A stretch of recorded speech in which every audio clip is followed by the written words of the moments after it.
Бидејќи се материјализира, се креваат постојано цените, тоа можеме да го видиме и го алудираат и самите политичари, значи еве ви ги големите плати, еве ви ги големите цени, можете да ги видите. Значи нашиот премиер го алудира тоа, сите што се на власта и претходните и денешните,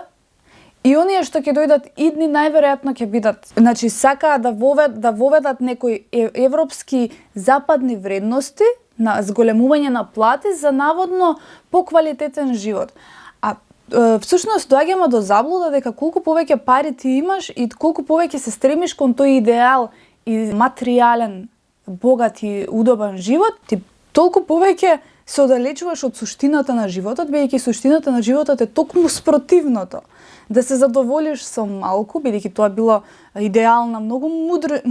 луѓе и во антиката и во минатото, во историјата, каде што се стремеле на едноставен живот, на вложување во себе како вредност, да имаш еден идентитет со кој што ќе можеш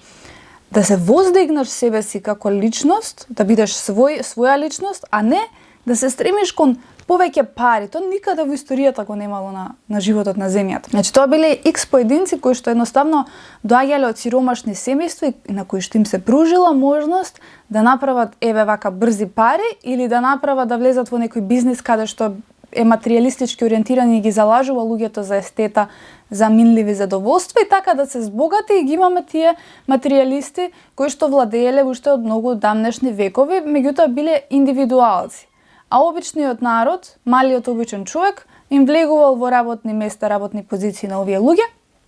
и ете како се поддржувале, како растеле.